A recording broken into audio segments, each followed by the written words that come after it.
Are you feeling stuck in the agency founder rut? Fear not. Here's what to do about it. Hi, I'm Laura Humphreys. I've successfully scaled and exited from two businesses, and I spend my time these days helping the founders of established agencies scale more effectively, more efficiently, and faster with a view to eventual exit if that's something that you have in mind. In this quick video, I'm going to show you why every agency hits a plateau and a rut and give you some simple exercises that you can do to change things. Firstly, let's be honest, the rut is real. Things are tough and it's hard to make headway when the economy is so tight, and everything and everyone is dependent on you, right? Believe me, I know. I've been there. And I want you to know it's not just you and it's not just the economy. The diagram I'm about to show you explains what's really going on. This is probably the most powerful business diagram I've ever seen. As the title suggests, a shift in business performance is determined by how far a company organizes its problem-solving capability. Now, down the one side, you've got the levels, and down the other side, you've got time. So the levels are where people are operating at. And the time is how far out they're thinking into the future. So if you look at level one there, you've got the front line. And these are the people that are actually doing the work. And they're thinking as far ahead as completing the project that they're working on to the satisfaction of the client and you. Now, if you think about agency and consultancy model, this is actually most people, right, including a lot of the founders' time. And that's the biggest problem with the agency model and why you're feeling the rut is that when everybody is operating as only thinking as far ahead as the job in front of them, nobody is thinking about growth. So as we go up the levels, you can see the team managers, people that are leading teams, are thinking a little bit further ahead because they've got to worry about the performance of their team, not just their own performance. You go a bit further up and you've got your department heads, your function managers. They're thinking further ahead again because they're planning systems and training for the whole team and for the whole department. And then you've got your general manager level and they're thinking across the whole organization. But they're still only thinking internally. So whilst they're thinking further out because they've got to deliver on the year's profit and loss, they're still only thinking internally. Then you get to levels 5 and 6. And this is really where the growth thinking is happening, where this person is thinking about what's happening in the marketplace. What are the competition doing? What's coming down the line? What's trending? What do we need to be doing now to future-proof ourselves and build for future value? And this is where you need to be spending more of your time as a founder and a leader. But there are two key problems that can happen. The first problem is a compression problem where everyone is pushed down below the person at the top. So no one can rise up and excel because you've actually put a cap on the growth of the agency and the people. And just as bad, you are so busy doing the work that you have no bandwidth to spend time at level 5 or 6 thinking about the future strategies for the business. If you don't change this, you simply will not grow. And the second problem is when the founder has been doing the thinking and can see where they want to lead the agency, but everyone else is too busy doing the work to get involved in growth strategies. This is where, if this is happening for you, it's a very frustrating time. This is where you really need to start thinking about putting a senior leadership team in place so that you've got others that can actually catch the thinking and help you implement the strategies. So which do you have? A compression or a gap problem? Are you the one pushing everything and everyone down and still being too involved in the business to actually work on the business?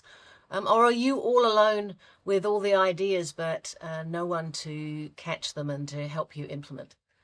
Either way, it's painful, right? So what do you do about it?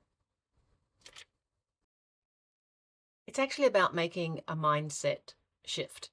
You have to stop thinking like an owner-operator and start thinking like a CEO. And the role of a CEO is this. It's firstly to set the vision.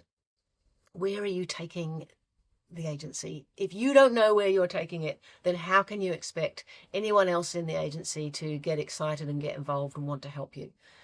And then when you're clear where you're taking it, the destination, you've got to put down the strategies, the plan. You've actually got to have milestones in place of how you're going to get from where you are now to where you want to be in the future. And then you've got to look at the business model. Is the business model that you have now the right one for where you want to be in the future? And when you're clear on that and you start working on the business model, you really need to make sure that you've got the right people in the right seats on the train. And that's organizational structure. You need to start looking at the organizational structure you want for your future vision and bring it back to today and start moving towards it. But it's also performance. And do you have all the A players on the bus working with you in driving the agency in the right direction?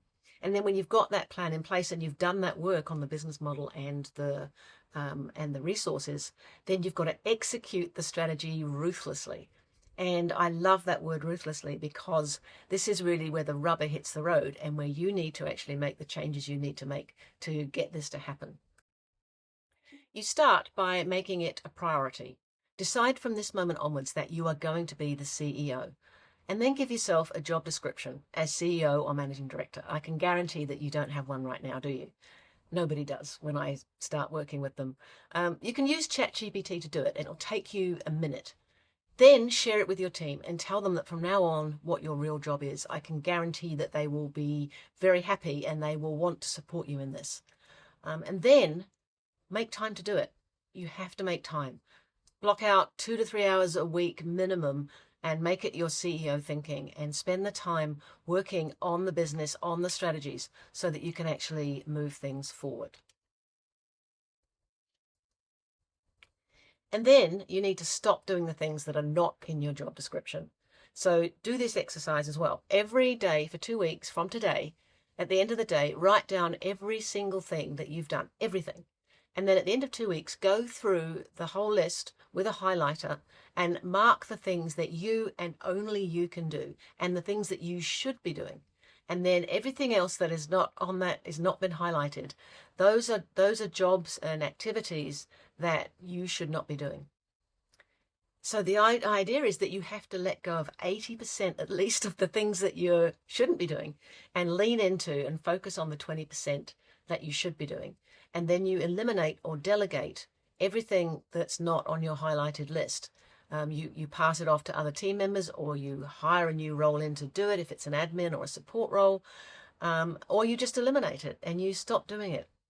This is like incredibly simple but very, very powerful exercise. Do these simple exercises. Start now as soon as you finish this video. I promise you things will start to change. Because what you're actually doing now is seeing the limitations of what we call your agency 1.0 and freeing yourself up to really start thinking about building your agency 2.0. Agency 1.0 feels hard. This is the rut. It feels hard because your team's still dependent on you. Clients still expect access to you. So you're too busy. Systems are not getting built. Growth is stalled, and the agency actually has no value. What we want to see you build is Agency 2.0, and these exercises I've been sharing in this little video will help get this underway, because Agency 2.0 feels invigorating. It's where your team becomes self-managing. Clients respect you as the CEO, not just as the person that does the work, and the systems finally get embedded, and then growth will accelerate and the business will become valuable and saleable. So it's time to build your Agency 2.0.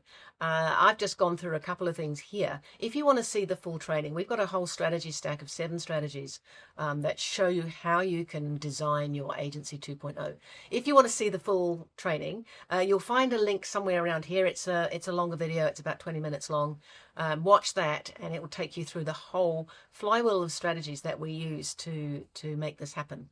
So see if you can find the link and watch the video. Alternatively, you can connect with me on LinkedIn. It's just Laura Humphreys, and message me when you've connected Agency 2.0, and then I'll know that you're looking for the full training and I can share that with you and we can have a chat from there. So thank you so much for watching this video all the way through to the end, and I hope to see you sometime in the future. Bye for now.